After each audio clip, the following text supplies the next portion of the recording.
Bueno, Egunon, eskerrik asko por venir. Lo primero también agradeceros, Jorge, a Eva, a la UPV por contar con nosotros para esta sesión. Y bueno, sé que son unos cursos de verano enfocados a marketing. Creo que además lleváis ya 2 días, ¿no? Habéis visto analítica, habéis visto SEM, habéis visto psicología, ¿no? Mi perspectiva de la que voy a hablar un poco es el papel del diseño dentro del marketing, dentro del negocio. Me gustaría enseñaros ejemplos de lo que hacemos, me gustaría hablaros de nuestra experiencia trabajando con clientes reales y luego también qué retos nos encontramos en todo esto, ¿no? Entonces, por contextualizaros, ¿vale? De dónde venimos, qué hacemos. Esta es una foto, esta es de las primeras fotos de Zorraquino, ¿vale? Ahí aparece nuestro presidente, Miguel Zorraquino, con su socio por aquel entonces, año 2002, ¿vale? Así empezó, con una unión de disciplinas que a día de hoy todavía la mantenemos, ¿no? Que es perfil de diseñador, perfil de desarrollador, ¿vale? Año 2002, ¿qué es lo que se hacía aquí o de dónde empezamos, ¿no? a montar lo que hasta el día de hoy hemos seguido haciendo? Empezamos trabajando en diseño y desarrollo. Me dices, vale, ¿cuál era la tipología de proyectos que hacíamos por aquel entonces? Era la burbuja de las .com, ¿vale? Recién explotada. ¿Vosotros os suena la burbuja de las .com? Años 90, inicios de los 2000, cuando el producto digital cogió un volumen, cogió unas expectativas bestiales, todas las empresas querían hacer webs, diseñarlas, desarrollarlas, los precios estaban por las nubes, ¿no? Hubo una demanda tremenda y de la misma manera que ocurre con todas las burbujas, pues la burbuja explotó, ¿no? Pero bueno, entonces se empezó a trabajar en proyectos como webs corporativas, que es como que ya queda como viejo, ¿no? O queda como antiguo, ¿no? Es decir, una página web corporativa, pues era lo que se hacía y era una carta de presentación de quiénes somos, qué hacemos, dónde estamos, ¿no? Y los servicios que venimos haciendo. Entonces esto ha habido como varias oleadas que os voy a enseñar aquí de lo que hemos venido haciendo y cómo al final nos hemos ido reinventando, porque esto también va de reinvención constante, ¿no? La siguiente gran oleada fue en el año 2008 con el marketing y la comunicación, ¿vale? El marketing y la comunicación ya existían antes de 2008, evidentemente, pero en 2008 es cuando se produce también un boom en las nuevas disciplinas del marketing, pero sobre todo enfocado al digital, ¿no? Ahí es donde hay un boom a nivel del SEO, del posicionamiento, del SEM, posicionamiento de pago, la analítica. Las grandes de las tecnológicas sacan sus propios certificados, ¿no? El certificado en analítica, el certificado Google Ads. Surge mucho negocio en redes sociales y eso al final era un océano azul. O sea, yo recuerdo que por aquel entonces era muy rentable pagar en publicidad, era muy rentable posicionarse, entonces surgió otra oportunidad y lo que antes era una presencia digital de quiénes somos, qué hacemos, ya no solo es una presencia, sino que es una promoción. Entonces, más allá de tener presencia, obtenemos visibilidad en muchos medios, ¿no? Medios orgánicos, medios de pago. Y luego, además, la figura del marketing, aquí es cuando empieza a diversificarse, hasta el día de hoy, ¿no? O sea, realmente tú dices, yo tengo un punto de partida de marketing, pero a día de hoy hay un sinfín de figuras profesionales que cada día van cambiando. Y aquí es donde empezó a darse el especialista en redes, el especialista en SEM, el especialista en SEO, muchas más. Esta fue la segunda ola. La tercera, ha hablado Nerea de ella, ¿no? El User Experience. Y esto la verdad es que es algo que hemos venido arrastrando hasta nuestros días y lo que nos posicionó en su momento muy bien, que básicamente yo como lo resumo es integrar a las personas usuarias en todos los procesos de trabajo. Hasta entonces, ¿qué hacíamos? Diseñábamos y desarrollábamos un producto con el cliente, evidentemente, y con nuestro criterio, con lo que veníamos haciendo desde entonces, de la mejor manera posible. Pero ¿qué es lo que pasa? Que los proyectos cada vez son más complejos, ¿no? Entonces, y los proyectos al final que nos solicitan son proyectos que en el día a día el usuario tiene que tocar, tiene que trastear, tiene que comprobar. Y es muy difícil hacer algo, sobre todo cuando tú no eres el usuario que lo va a hacer, ¿no? Entonces, diseñar desde la incógnita y diseñar sin tener a esa persona usuaria probando tu producto y dándote feedback es imposible. Y a día de hoy es que no es viable. Entonces, empezamos a meter metodologías de las ciencias del comportamiento en nuestros procesos, que veremos un poquito más adelante, ¿no? Hacer entrevistas, hacer encuestas, por supuesto hacer observación. Acondicionamos un espacio en nuestras instalaciones para hacer pruebas de usabilidad, pruebas de concepto y realmente no sin hacer unas investigaciones súper complejas y súper amplias y por supuesto que no sean estadísticamente significativas, pero lo que nos encontrábamos era que con una pequeña muestra sacábamos conclusiones muy interesantes. Entonces, desde entonces, siempre los proyectos de este nivel metemos a las personas usuarias dentro, que es lo que nosotros diríamos experiencia de usuario, ¿no? Que a día de hoy se ha puesto muy de moda, pero por aquel entonces pues era complicado. Año 2015, han pasado 10 años. Desde entonces, la siguiente ola y a raíz de cómo veníamos trabajando, no sé si recordáis, os hablábamos de páginas web corporativas, los clientes con los que trabajábamos empiezan a coger un volumen súper importante de presencia digital, porque ya ni siquiera es una página. Quien tiene una página web tiene un e-commerce, quien tiene un e-commerce tiene una app, luego empezaron a salir los microsites, las landings, entonces son ecosistemas digitales muy amplios, ¿no?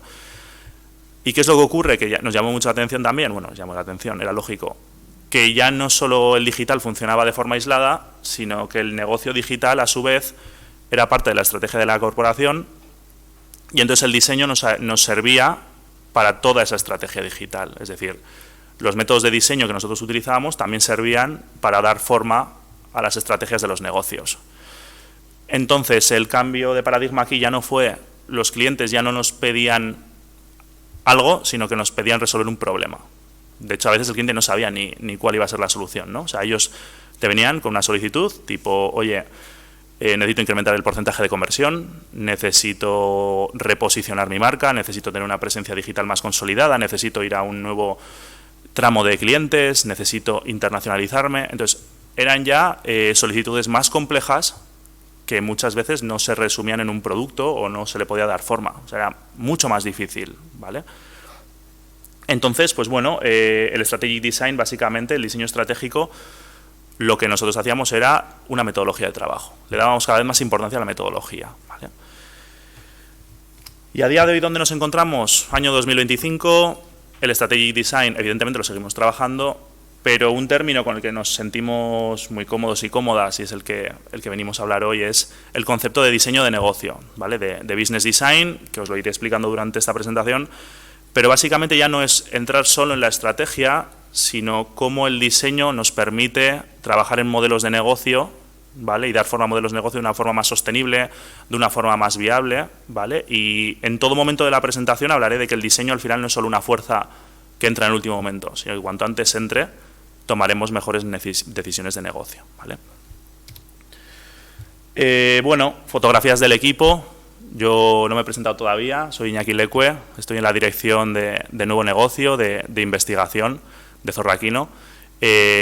Justo coincido con Nelia, yo también soy psicólogo de formación, luego me especialicé en marketing. Pero bueno, a día de hoy somos un equipo que estamos unas 15, 20 personas, ¿vale? Para que nos situéis, estamos en Bilbao y en Madrid. Y la verdad es que lo que es curioso del equipo que tenemos es que son perfiles muy híbridos.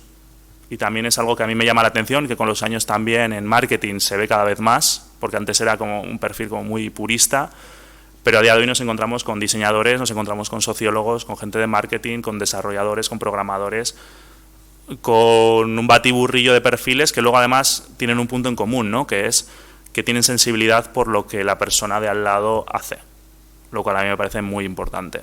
Porque luego también, yo siempre digo lo mismo en estas charlas, la gente de marketing no solo trabaja con gente de marketing. Y hay que saber cómo piensan, hay que saber cómo trabajan, hay que saber cómo actúan y ver esos puntos de relación. Lo que os comentaba, llevamos trabajando desde el año 2002, para que nos situéis, pues nos consideramos una agencia independiente, ¿vale? A día de hoy pues trabajamos nosotros y seguimos las mismas personas desde el principio.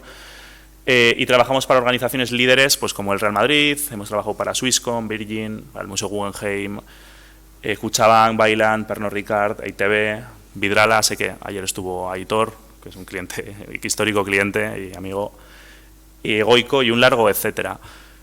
¿Cuál es un poco la tipología de cliente con la que trabajamos? Por lo que veis ahí, cliente grande, cliente que tiene necesidades, sobre todo unifica necesidades de diseño, de desarrollo y de negocio, fundamentalmente.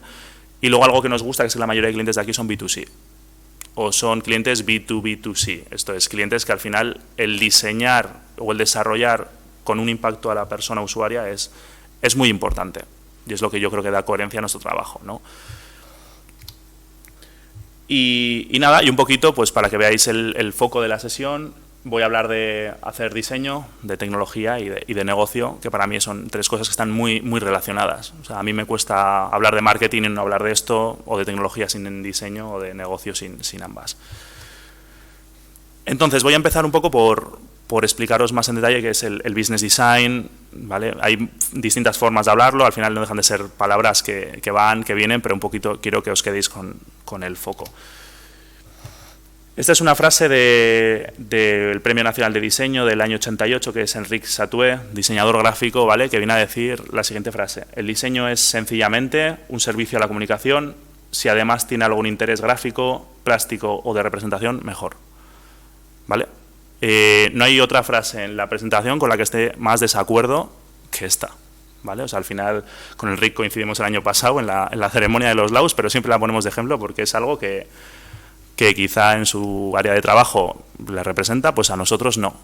Porque esto lo que hace ver es que el diseño al final no deja de ser un apoyo a comunicar, pero es un mero acabado. ¿Vale? Yo vengo a hablar de todo lo contrario a esto. Y para ello voy a enseñaros la primera gráfica, ¿vale? Que es la escalera del diseño del Centro Danés de Diseño. No sé si la conocíais. Es una gráfica del año 2001 y lo que viene a decir es en qué nivel está inmerso el diseño dentro de una organización, ¿vale? Entonces, podemos partir del no diseño, ¿vale? Hay compañías que ni tienen la figura del diseñador, ni les importa, ni les interesa y ya está. Es decir, pues trabajamos en ingeniería o trabajamos en otro sector y a correr. Y no necesitamos esa figura porque nos va muy bien y ya está. Vale, luego tenemos lo que hablaba Enric en esa frase, que es el escalón 2, que es el diseño formal. ¿Vale? El diseño formal es cuando yo ya tengo pensado un producto, lo tengo preparado el funcional y lo tengo desarrollado, entra el diseñador y le añade colores, le añade tipografías, le añade imágenes y le añade todo el acabado visual. ¿Vale? Este es el área que iré más adelante en eso, y me adelanto también, que es que si nos quedamos en esta área nos van a adelantar por la derecha, tanto la inteligencia artificial como los desarrollos, como las plataformas de terceros, ¿vale? Yo creo que es el área en el que, no solo en diseño, sino en marketing, si nos quedamos en esta parte tan formal y tan táctica, es donde tenemos riesgo de diluirnos. Escalón número 3, tenemos el diseño táctico.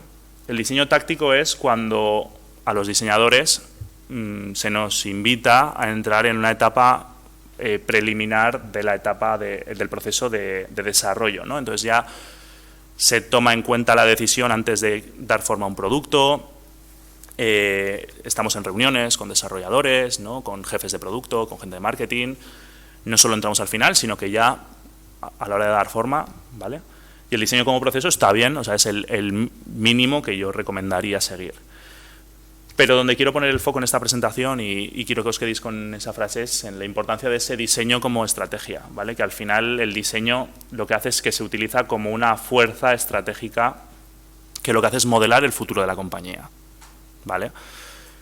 Diseñar el modelo de negocio, diseñar el futuro, diseñar la perspectiva, diseñar el servicio, diseñar el comportamiento del consumidor, moldearlo, ¿vale? Son fuerzas que el diseño nos permite hacer. Y que luego además hay muchos estudios que indican que cuanto antes entra el diseño en un proceso, más rentable es, mejor se toman las decisiones y menos vueltas hay que darle, ¿vale? Entonces el business design, tal y como yo lo entiendo y lo enfocamos, es detectar oportunidades de mercado y convertirlas en oportunidades de negocio a través de metodologías de diseño y metodologías de innovación que vamos a hablar ahora. Metodología. Otra cosa que me parece, por adelantarme, súper importante y fundamental a la hora de competir con la nueva tecnología, con la IA, con todo. Para mí el método y el criterio son algo que es muy difícil de sustituir. Y la metodología que nosotros utilizamos y que cada vez es más famosa y que, bueno, y me alegro de ello, es esta metodología del doble diamante, ¿vale?, que es del Design Council del Reino Unido del año 2005. No sé si la conocíais, ¿vale? Es una metodología de diseño que lo que viene a decir son dos procesos, dos diamantes, como veis ahí. Y en la forma del diamante podéis ver que hay dos momentos de apertura, es decir, cuando el diamante hace así, y luego dos momentos de convergencia cuando cierra, ¿no? Entonces, estos diamantes lo que hacen es explicar cómo es un proceso de diseño, cómo es un proceso creativo, ¿no? Entonces, hay una etapa en la que yo identifico, que es la de design the right thing, que dirán en inglés, y luego hay otra en la que yo transformo y empiezo a dar forma, que es design the thing right. Entonces, hay dos momentos de divergir, en la que yo amplío las miras de lo que estoy haciendo, en la que yo recopilo información del usuario, de la empresa, dato cuantitativo, dato cualitativo, tendencia, todo, o sea, yo abro mi mente, pero luego hay dos momentos en los que yo empiezo a idear y a definir, y hay otro momento en los que yo empiezo a construir, ¿no? Vamos a ir por partes. La primera etapa, identificar. ¿Qué es lo que hacemos aquí? Desarrollar una visión completa, explorar el entorno y anticipando el cambio para detectar retos relevantes. Básicamente aquí es ser esponjas. O sea, es sacar información, preguntar, recopilar. No es diseñar todavía. O sea, no hemos llegado a eso. Es diseñar, pero no es diseñar. Sino que aquí lo que se hace es una serie de etapas, ¿vale? Y la primera de ellas es un análisis. En el análisis lo que hacemos es comprender el negocio, comprender el contexto, comprender a las personas usuarias, comprender los requisitos tecnológicos y, sobre todo, preparar el marco estratégico de actuación. Ayer, por ejemplo, justo teníamos un proyecto que acabamos de empezar y nos dedicamos X horas a poner todos los ingredientes en la mesa. O sea, básicamente todo lo que nos ha pasado al cliente, todo lo que lo sabemos del usuario, todo lo que sabemos del negocio, si tenemos informes, si tenemos datos de estudios que han hecho, todo. De ahí no nos preocupa dedicarle tiempo, no escatimamos, porque creemos que cuanto más sepamos del negocio, mejores decisiones tomaremos luego. Y de hecho aquí hay un error, porque muchas veces pensamos que según tenemos un encargo, lo primero es diseñar, ¿no? Y abrir el Figma o abrir lo que era antes el Photoshop y darle caña. Y no es eso, ¿no? O sea, hay veces que hay que parar, hay que leer, hay que entender, hay que preguntar. Os pongo esta foto, ¿vale? Esto que vais a ver, las fotos que vais a ver a partir de ahora son proyectos nuestros. Hay algunas que tienen más tiempo, otras que tienen menos, pero me parecen como muy buenos ejemplos para que entendáis lo que es el análisis, ¿no? Ahí veis a un compañero, a Gary, haciendo una sesión con un cliente para entender, ¿no? Además, esta sesión era con Medical Óptica, ¿vale? Porque hicimos un proyecto para replantear el journey de las EPIs, de los medios de prevención, ¿vale? De las gafas, de todo lo que iban haciendo, ¿vale? De la fabricación. Pero es que hay proyectos que por su naturaleza son muy complejos. Entonces, no nos tiene que dar vergüenza decir, necesito entender el proyecto. Y aquí veis, pues bueno, posits, pegar posits y pegar posits y preguntar al cliente y recopilar, hasta digerir todo eso, ¿no? Bueno, más ejemplos de este tipo de estas tipologías de sesiones en las que nosotros aquí dejamos por un lado el digital y lo que vamos es a empapelar. O sea, preparamos pósters de metros. Yo creo que el mayor récord que hemos tenido han sido pósters de 11 metros llenos de posits que los tienes que mover entre 2 o 3 personas. Pero, claro, al final no hay nadie mejor que el cliente que entienda su proyecto. Entonces, si te quieres poner a ese nivel e intentarle darle un plus con lo que tú ya aportas, necesitas entender y recopilar. De hecho, ahí veis reuniones que ya son con cliente y me atrevería a decir con decisores. Es decir, necesitamos que los puestos de dirección y los puestos de toma de decisiones estén aquí inmersos también para tener ese foco. Y más sesiones, en este caso aquí veis con todo el equipo de ITV, ¿vale? Aquí estábamos ideando cómo iban a ser sus nuevas apps, ¿vale? Hace ya unos años. Y recopilar ahí, pues, hacer las preguntas adecuadas, recopilar información sobre qué es lo que tenéis ahora, hacia dónde querréis ir, qué tenemos que tener en cuenta. Preguntas, sesiones, ¿vale? Y con esto ya podemos empezar ya a darle forma. Investigación, también fundamental. Aportar evidencias, sentido, integrar datos cuantitativos, cualitativos y fundamentar decisiones estratégicas y orientar el diseño a soluciones con impacto real. A mí la investigación al final es algo que muchas veces el cliente, hemos tenido que romper el mito de que el cliente es el que más sabe, que también, pero necesitamos a personas usuarias, necesitamos datos externos para avalar. Le podemos pedir al cliente datos, le podemos pedir estudios de mercado, le podemos pedir impresiones, pero yo siempre digo, la fase de investigación en un proyecto es algo que no lleva tiempo, que no supone un importe económico para lo que luego puedes sacar de ahí. Os pongo una de las primeras sesiones de pruebas de usabilidad que hicimos. Este fue un proyecto como muy curioso. Era una app enfocada a los cuidadores, ¿vale? Realizamos el diseño y la consultoría para una app que lo que buscaba era dar apoyo y cuidar a las personas cuidadoras. ¿Vale? Personas cuidadoras son familiares, como los que podéis tener vosotros y vosotras, que tienen un miembro de la familia mayor, pues en un estado de dependencia, semidependencia, ¿no? Claro, nosotros cuando diseñamos, la gente se piensa que al final estamos todo el día diseñando Spotify o Revolut o proyectos muy chulos para gente joven, muy guay y muy dinámica. Pero a veces te encuentras con proyectos que, pues que los tiene que usar una persona de 60, de 70 años, de 50 y muchos. Y claro, tú ya partes, como ha comentado Nerea, de un sesgo, ¿no? De un sesgo de tu propio punto, de lo que estás todo el día viendo. Entonces aquí vimos clave hacer una investigación con 7 pruebas de usuario, con usuarios reales y que testaran la app cuando estaba en un diseño preliminar, ¿vale? No tengo el vídeo aquí, pero bueno, lo que era muy curioso era pues que la manera de navegar de estos usuarios no era la misma que la nuestra. La manera de identificar iconos no era la misma que la nuestra. La manera de leer esos copies no era la misma que la nuestra, ni bien ni mal, distinta, ¿vale? Entonces, ¿qué pasa? Que era muy curioso que en esas 7 pruebas la mayoría coincidían en todo, ¿no?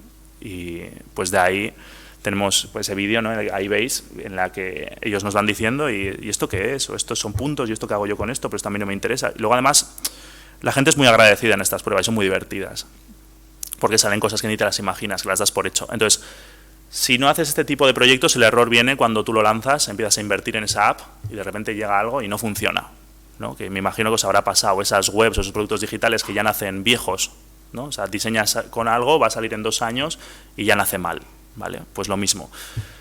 Entonces la investigación la tenemos que meter en nuestros proyectos, ¿vale? No solo cualitativa, de la que hemos hablado, encuestas, entrevistas, focus, observaciones, pruebas de concepto, pruebas de guerrilla.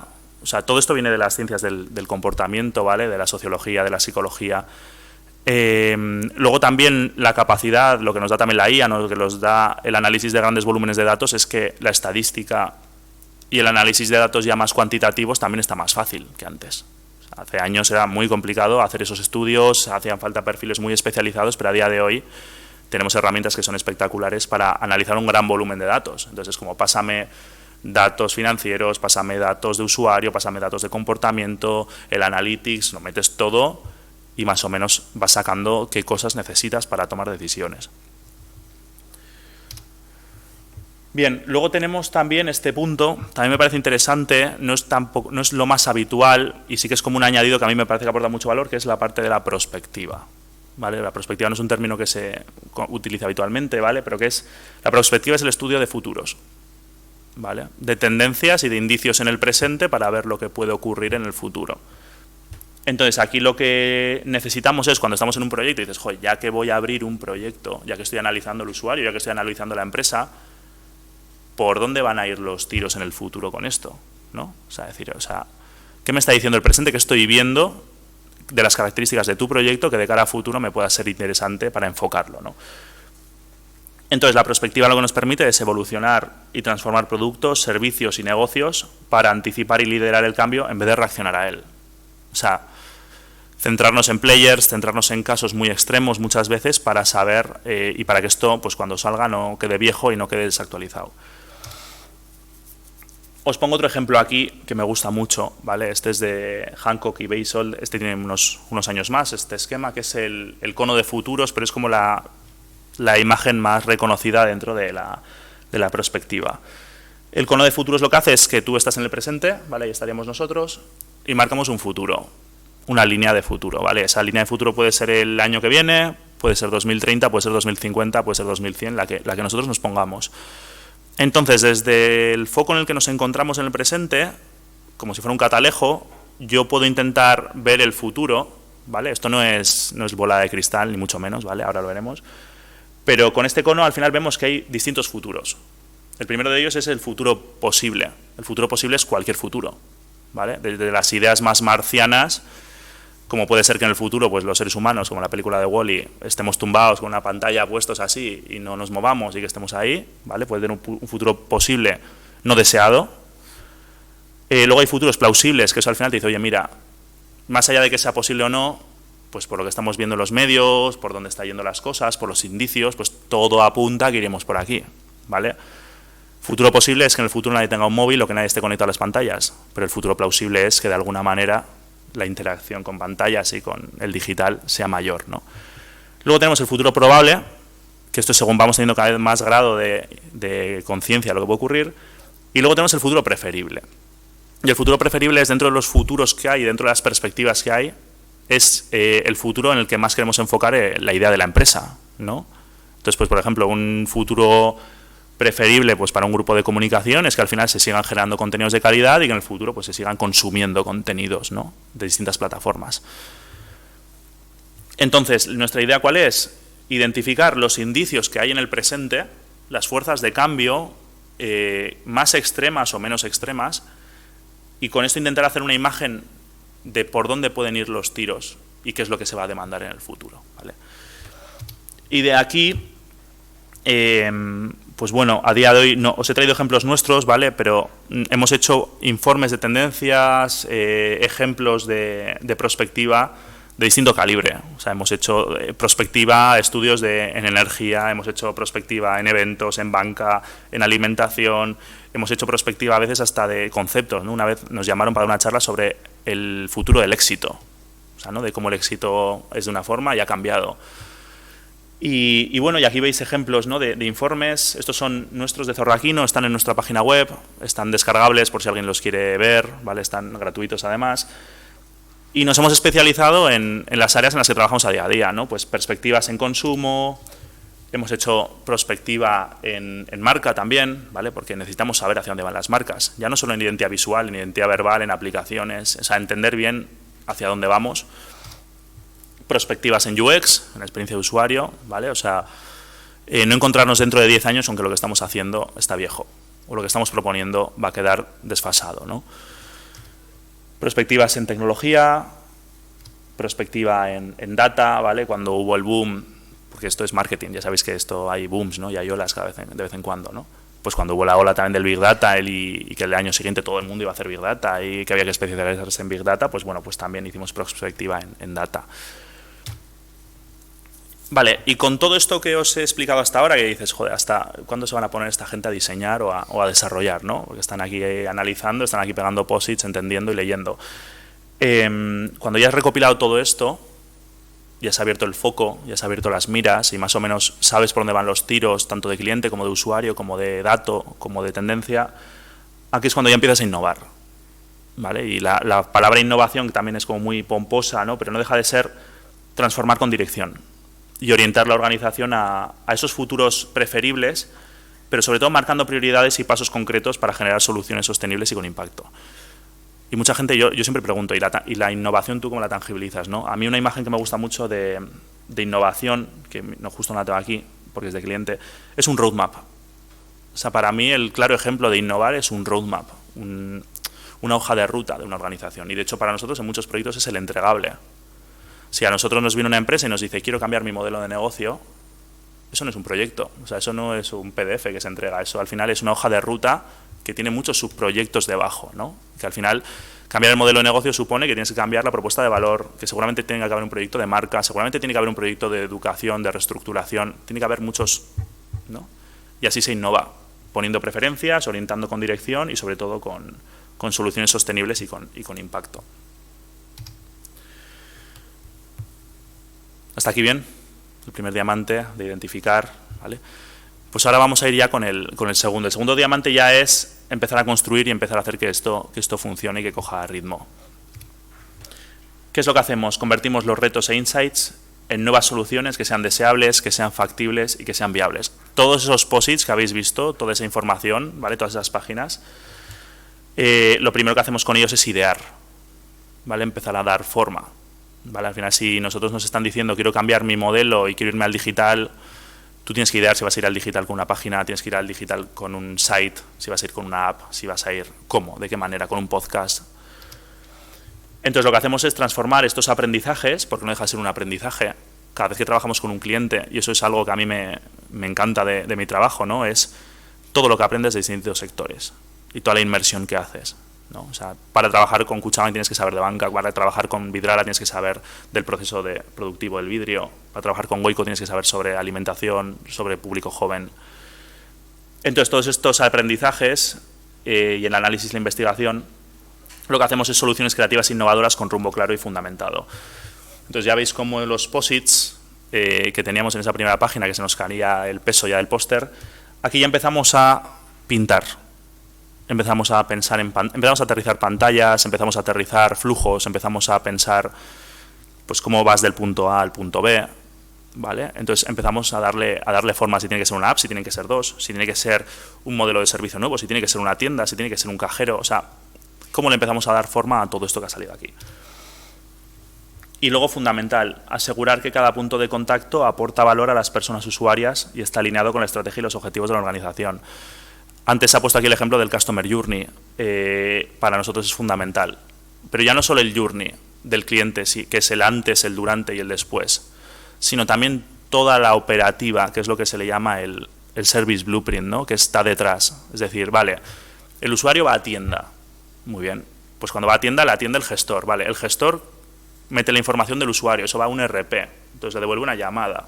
Entonces cuando devuelves a la llamada, le manda un email al usuario. Si el email entra en ese usuario, le llega un formulario. Entonces, toda esa operativa en tienda o en digital también hay que tenerla trazada para poder mejorar, que es muy importante, porque a veces también vamos intentando empezar todo desde cero, y eso es un error. Hay que entender bien los sistemas, cómo trabajan, por dónde empiezan y por todo.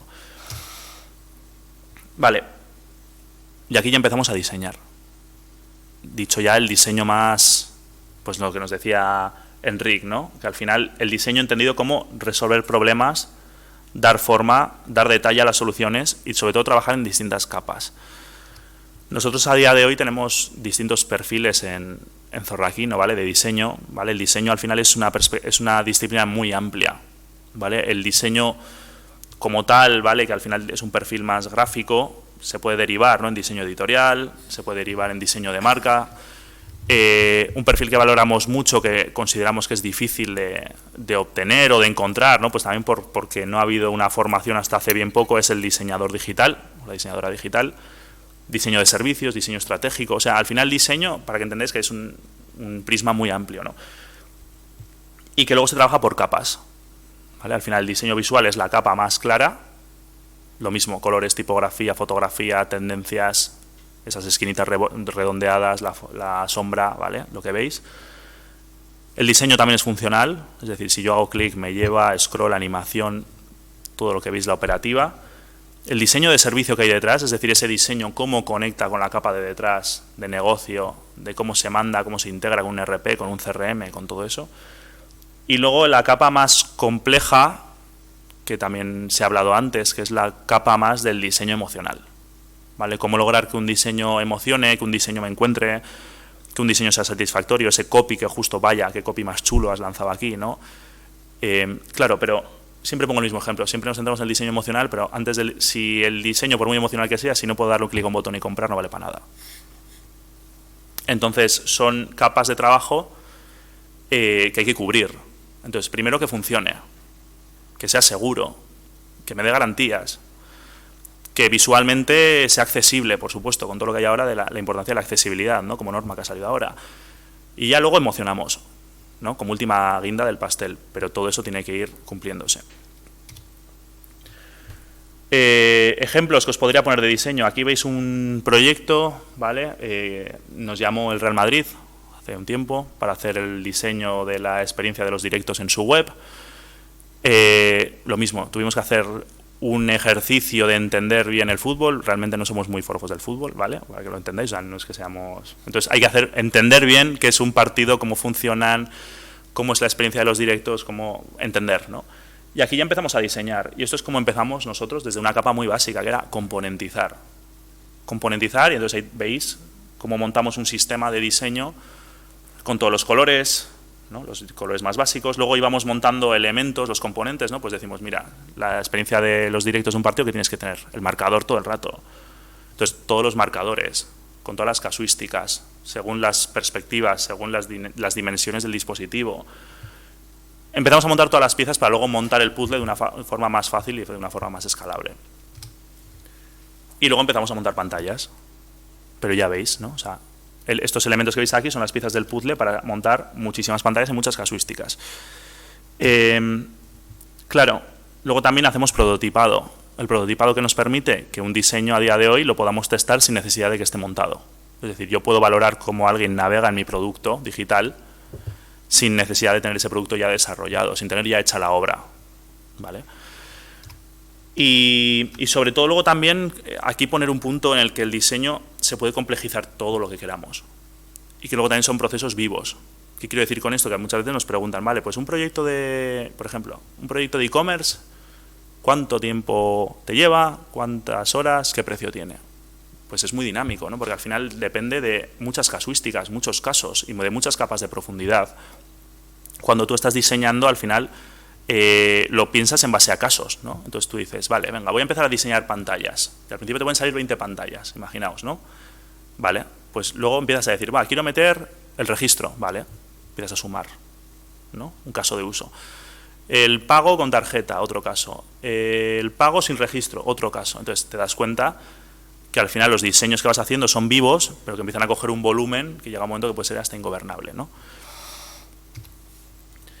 Y luego, por supuesto, llega la última etapa, ¿no? Que es la que yo creo que desde marketing muchas veces más miedo da, y desde diseño también, que es la parte de desarrollo, ¿no? Que es convertir esas ideas en soluciones tangibles, asegurar que sean viables, que sean competitivas, que sean escalables y que sean sostenibles.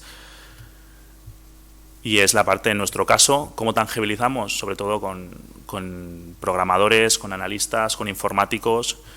Y es muy importante entenderles, saber cómo trabajan, trabajar codo con codo, porque si no, como trabajemos de una forma asíncrona, ¿no? En la que yo hago algo y te lo mando, ahí surge el error de que lo que en diseño funcionaba luego no funciona tan bien. Entonces, no digo que todo el mundo tenga que tener 4 años de grado en esto, pero sí que me parece fundamental que nos familiaricemos con estas iniciativas, ¿no? Con qué es el desarrollo frontend, que es la capa visual, la capa frontal de cualquier producto digital, qué es el desarrollo backend, que son las tripas, que es ese CMS, es esa integración, esas APIs, esos iframes, esos CRMs, ¿vale? Eso tiene que sonar. Nociones de seguridad importantísimas, toda la parte analítica que ya se ha comentado, ayer tuvisteis un módulo, no voy a entrar aquí. Toda la parte del dato, ¿vale? La gobernanza del dato, cómo entra, cómo se desarrolla, cómo se guarda. Y luego también tenemos aquí la IA, ¿vale? Pero la IA a servicio de lo que nosotros queremos de la IA, me refiero. Ahora está habiendo una moda en la cual es preocupante, que es metemos IA por meter IA. Entonces todas las webs, pues visto lo visto, tendrán asistentes de IA que funcionen de una forma estandarizada, pues como antes teníamos los chatbots o como antes teníamos otras cosas, ¿no? Pero para mí lo importante aquí que manda es el criterio. Entonces, si la IA funciona en mi proyecto y tiene sentido, pues la integraré, y si no, pues no hará falta, ¿vale? Y bueno, y con todo esto que os he contado, ¿vale? Que intento juntar diseño con marketing, con negocio, con tecnología, os quiero contar un poquito cómo se tangibiliza en proyectos concretos que hemos hecho, ¿vale? Para que nos veáis, para que veáis un poquito el acabado y os cuente. Sobre todo, esta forma de trabajar, esta forma de hacer, nosotros la tangibilizamos en 5 servicios, 5 tipologías de servicio, ¿vale? En primer lugar, la marca, la experiencia de usuario, la tecnología, la comunicación y el marketing y la estrategia. Marca, os adelanto, y por si alguno tenía duda, no es diseñar logotipos. Sí y no, ¿vale? O sea, no es solo eso, sino que diseñar marcas marca para nosotros son palancas estratégicas. Es decir, al final la marca es un aliado estratégico que coge mucha forma, ¿vale? Y que lo que nos hace es articular el propósito de una organización con la experiencia que yo quiero trasladar a las personas usuarias y el valor, y luego conectar todo esto que yo hago como empresa, que puede ser muy complejo, que puede ser poco entendible, que muchas veces no tiene ni que llegar a ciertos públicos, con la relevancia cultural y social que yo le quiero dar. Entonces ya no es solo mercantilizar algo o hacer un negocio, sino que también es darlo a conocer. Entonces, proyectos que hemos trabajado, y para que no solo nos quedemos en el soporte, ¿no? En el entregable. Este primero que os pongo aquí es Drinks & Co. Drinks & Co es el marketplace del grupo Pernod Ricard. Con ellos trabajamos el reposicionamiento estratégico de la marca Drinks & Co.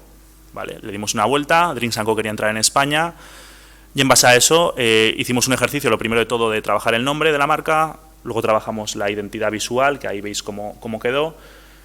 entonces seguimos tirando del hilo y al final pues aplicaciones, la página web evidentemente, tiendas en Francia, tiendas en España, pues todos los soportes, o sea, toda la experiencia de la marca. ¿Siempre se trabaja, pregunta que también nos hacen muchas veces, ¿siempre se trabaja creando las marcas desde cero? No.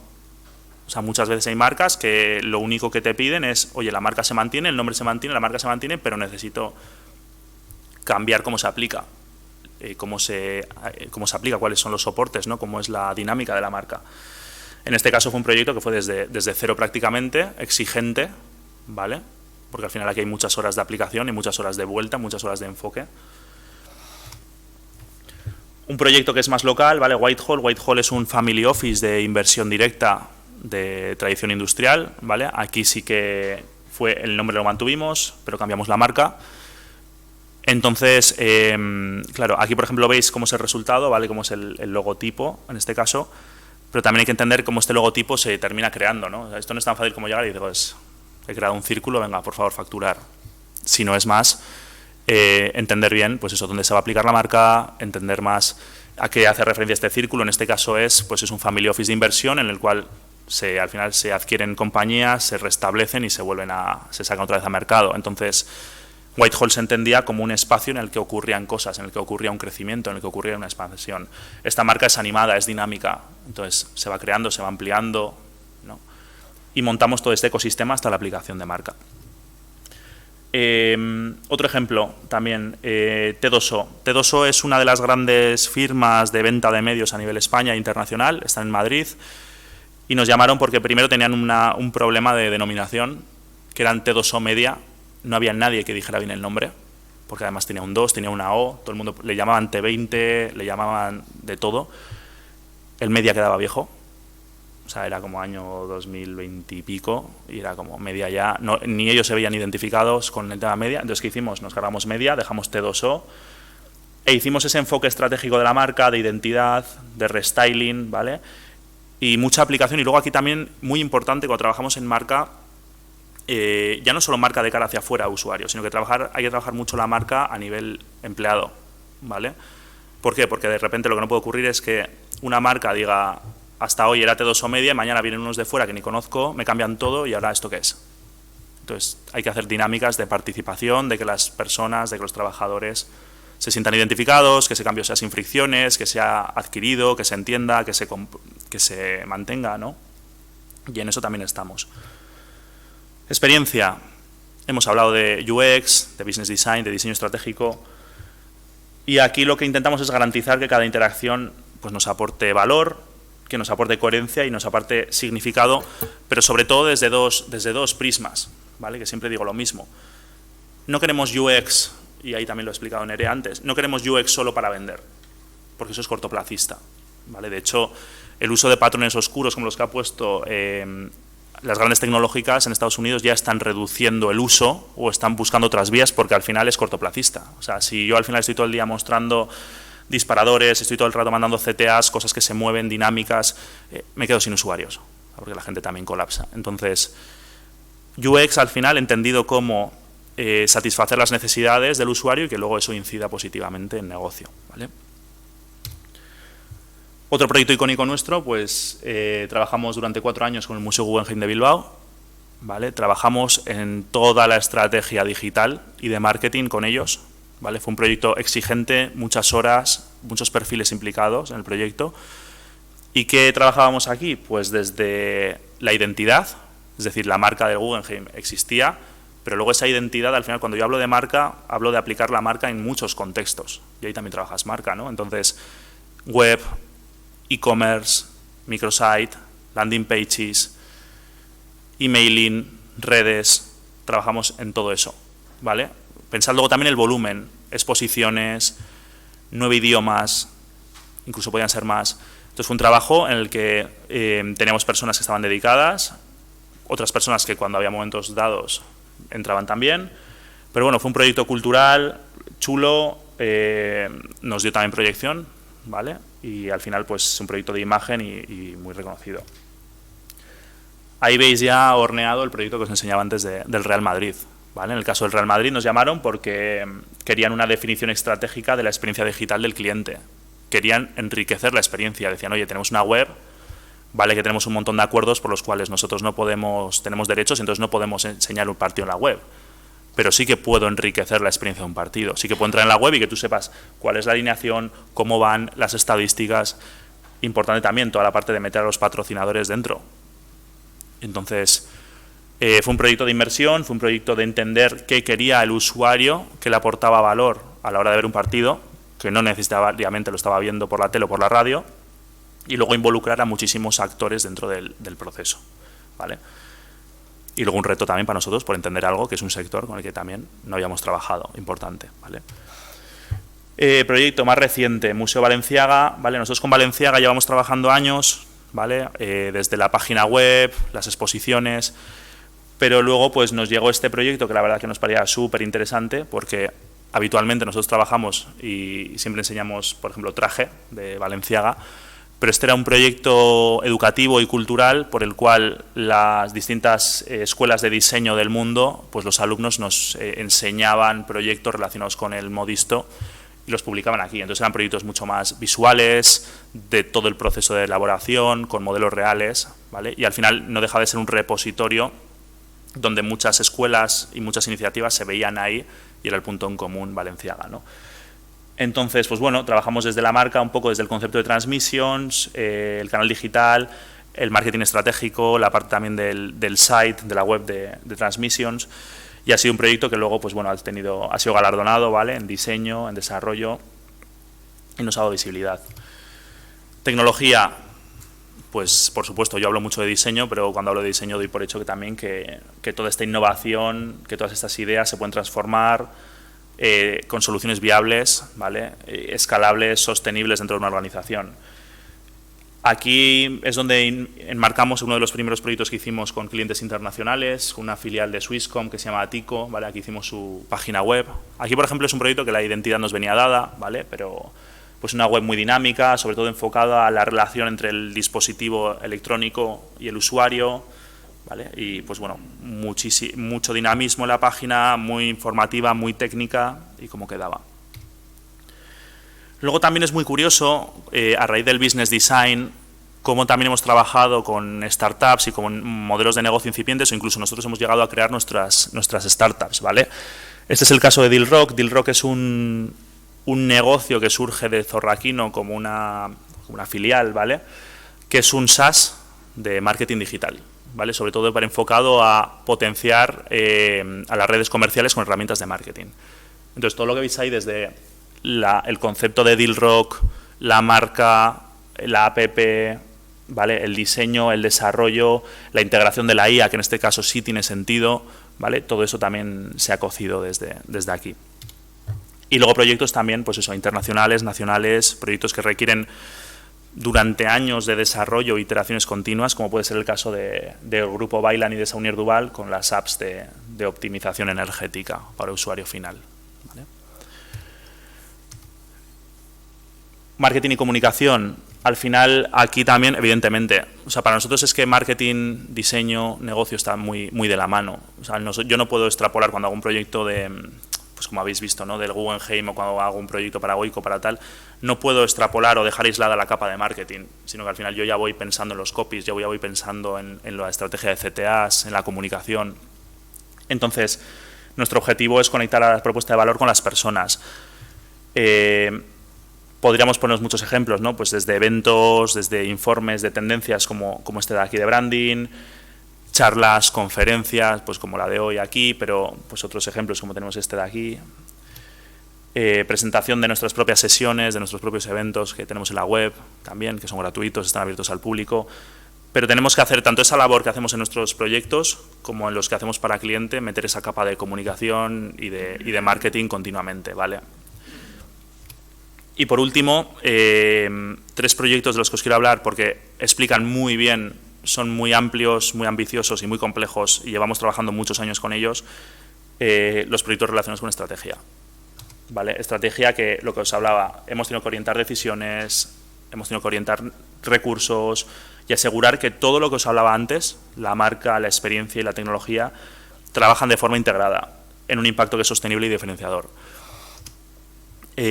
Cuchabank, Cuchabank es un cliente al que le debemos mucho, llevamos trabajando con ellos desde hace 14 años, ¿vale?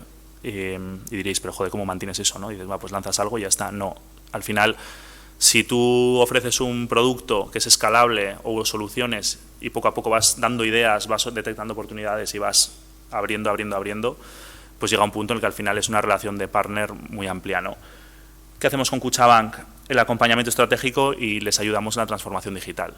Entonces, toda la parte, Cuchabank a nosotros nos pasa productos, nos pasa campañas y nosotros los llevamos al terreno digital. Si lo que hablábamos antes, ¿no? Si a día de hoy vosotros pedís una hipoteca, entraréis en nuestro sistema de solicitud de hipotecas con formularios en el cual el lead le llega a la oficina, ese gestor de oficina se pondrá en contacto con vosotros, os llegará un email. Si necesitáis un simulador podéis entrar y calcular la cuota, calcular el préstamo, el TIN y la TAE. O sea, entonces eso sumadlo por hipotecas, préstamos, tarjetas, basque pensiones, todo el espectro de producto bancario y financiero que ofrece Cuchabank. Entonces eso es trabajo continuo de nuevo proyecto, mantenimiento del proyecto ya existente y luego cada vez más exigente, ¿no? Pues al final lo que hablábamos, ¿no? De cada día más que todo sea... Ha habido olas, ¿no? Al final de ir mejorando proyectos a nivel de dispositivos, a nivel de accesibilidad, a nivel de solicitudes, o sea, es un proyecto constante. Este ejemplo también refleja muy bien todo lo que os he venido hablando, ¿no? Vodeboca. Con Vodeboca también llevamos trabajando también unos 14, 15 años. Vodeboca, para quien no lo conozca, es a día de hoy el principal club de venta online de vinos a nivel nacional, ¿vale? Es la principal plataforma de e-commerce de vinos en España. Y esta historia surge con dos personas, que eran los fundadores, que se pusieron en contacto con nosotros hace años para decir, oye, por favor, necesito cambiar la marca. Le rediseñamos la marca, esa es la marca a día de hoy de Vodeboca. Pero tenían dos cosas que para mí son muy importantes en este tipo de proyectos. Una es la idea de invertir en digital, que aún a día de hoy es complicado y hay gente que le cuesta, es decir, ellos invertían todo al digital. Y luego la otra es tener esa visión por la cual ir lanzando proyectos de menos a más y seguir ampliando, ¿vale? Para que os hagáis una idea, ellos eran lo que antes era un Privalia de la venta online de vinos. ¿Conocisteis lo que era Privalia? Era que metíais, sí, ¿no? Metíais el email, entonces te llegaban ofertas de vinos. Muy bien. ¿Qué consiguieron con eso? Una base de datos bestial de usuarios, bestial. ¿Cuál fue el siguiente paso? Ya directamente meter la venta online de vino propio. Como tenían una base de clientes brutal, utilizaban muchísimo el emailing, las campañas, entonces, pum, pum, pum. Según ya tenían avanzado el e-commerce, empezaron a meter también otro producto que no solo era vino, empezaron a meter también destilados, empezaron a meter también comida. Hicieron también tangibilización del modelo de suscripción, es decir, nosotros diseñamos también una caja que te llegaba cada mes, con 2 botellas de vino y con fichas para que tú entendieras. Hicimos simuladores, hicimos segmentación de públicos. Entonces, es un proyecto que a día de hoy, si os cuento que hace 15 años eran 2 personas, a día de hoy están 30. Los fundadores creo que ya ni están, pero lo ha adquirido el grupo Pernod Ricard. Entonces, para que veáis cómo un modelo de negocio basado en diseño y sobre todo fundamentado en el digital, pues qué recorrido tiene. Y otro proyecto con el que trabajamos mucho y también son un cliente desde hace años, creo que son 10 años o así, 9, 10 años, son el ITV. ¿Vale? Con ITV hemos trabajado en 2 áreas principalmente, la parte de marca, no tocando el Chori, que es el isotipo de ITV, ¿vale? El famoso Chori, pero sí que luego hemos ido cambiando el manual de identidad, las aplicaciones, se han creado nuevas marcas, ¿vale? Porque a día de hoy la estrategia está en crear marcas para productos y segmentos concretos, Primeran, Macusi, Wow, Nayeran, todas esas marcas nuevas. Y luego en la parte de universo digital. Empezamos por la web, sacamos luego las apps, Nayeran para contenido a la carta, Albisteac para noticias, podcast. Entonces, como ese producto que era audiovisual, que desde hace años se llevaba también en la tele y en la radio, pues poco a poco va llegando a otras plataformas, ¿no? Esa consultoría constante. Y básicamente lo que hacemos a día de hoy y por lo que nos pagan y por lo que nos gusta trabajar y por lo que creemos que, pues bueno, y me adelanto, ¿no? Que la IA nos apoyará, pero que esperamos continuar, es aportar una visión de negocio, es aportar sensibilidad humana, es aportar conocimiento y destreza técnica y tecnológica para mejorar la competitividad. O sea, aquí nos pagan no por hacer webs, no por hacer apps, no por hacer diseños de marcas, sino porque todo lo que hacemos tiene un resultado indirecto que es marcas y empresas más competitivas. Y ese es un poco el propósito, ¿no? Transformar las compañías, transformar con ello la sociedad. Creemos que si las compañías van bien y si funcionan bien y resuelven, pues tendremos una sociedad mejor, ¿vale? Respondiendo a esa frase del inicio, diseñar para nosotros es resolver problemas, así lo entendemos. Utilizamos metodologías y criterio y diseño para resolver problemas que nos encontramos. ¿Y de dónde debemos estar? En diseñar para crear negocios sostenibles, que resuelvan todas esas necesidades y todas esas problemáticas del día a día. Y hasta aquí, charla.